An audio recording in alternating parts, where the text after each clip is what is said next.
Assalamualaikum warahmatullahi wabarakatuh. Perkenalkan, nama saya Siti Nurfitria dengan NIM 1914230 dari kelas Perbankan Syariah semester 6A.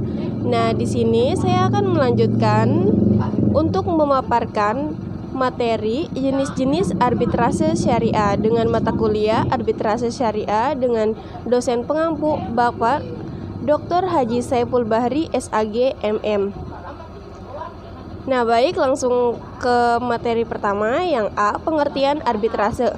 Kata arbitrase berasal dari kata arbitrare atau Latin, arbitrage Belanda, arbitration Inggris, Sitzpurge Jerman, dan arbitrage Prancis, yang berarti kekuasaan untuk menyelesaikan sesuatu menurut kebijaksanaan atau damai oleh arbiter atau wasit pengganti. Pengertian arbitrase adalah cara-cara penyelesaian hakim partikulir yang tidak terkait dengan berbagai formalitas, cepat dan memberikan keputusan. Karena dalam instansi terakhir serta meningkat yang mudah untuk melaksanakan karena akan ditaati para pihak. Arbitrase adalah suatu prosedur yang oleh para pihak yang berselisih secara sukarela setuju untuk terikat pada putusan pihak ketiga yang netral di luar proses peradilan yang normal. Lanjut yang B, jenis-jenis arbitrase. Arbitrase ad hoc atau volunteer adalah suatu badan arbitrase yang dapat dibentuk baik setelah maupun sebelum timbulnya sengketa dan akan berakhir pada saat selesainya sengketa tersebut.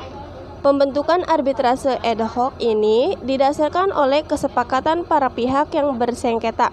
Dalam arbitrase ada ad hoc ini formalitas-formalitas dan prosedur pelaksanaan arbitrase diserahkan atau ditentukan sendiri oleh para pihak yang bersengketa.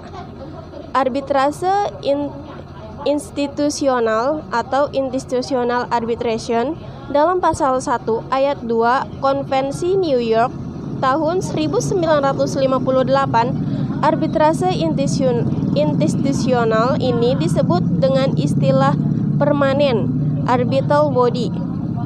Hal ini dikarenakan bentuk dan sifat dari arbitrase ini sendiri, yaitu suatu arbitrase yang dibentuk oleh suatu organisasi tertentu dan bersifat tetap atau permanen.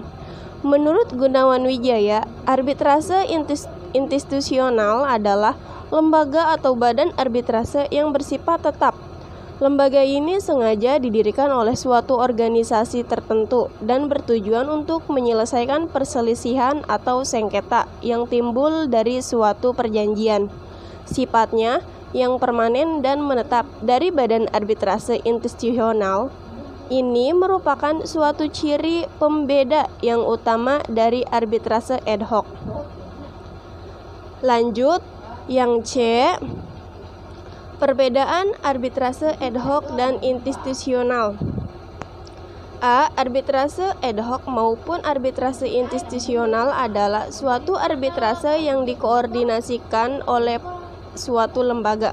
Yang B, arbitrase ad hoc dibentuk secara khusus atau bersifat insidentil untuk memeriksa dan memutuskan perselisihan sengketa tertentu dalam jangka waktu tertentu pula.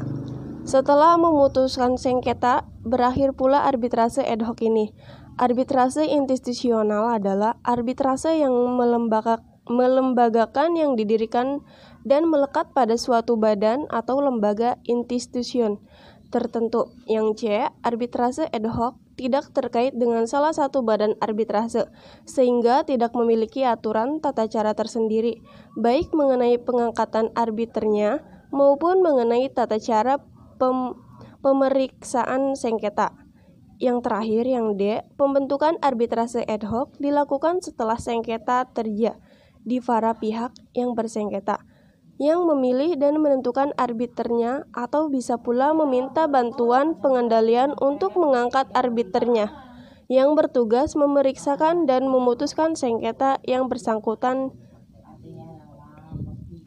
Yang D, kelebihan arbitrase.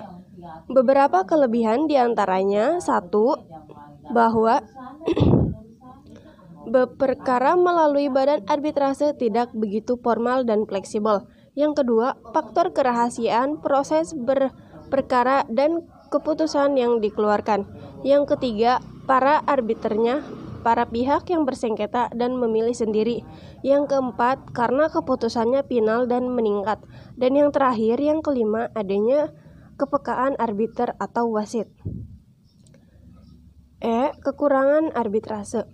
Beberapa kelemahan yang menjadi masalah dan berbicara melalui arbitrase yaitu 1. Bahwa untuk mempertemukan kehendak para pihak yang bersengketa ke badan arbitrase tidaklah mudah, karena kedua pihak harus sepakat terlebih dahulu.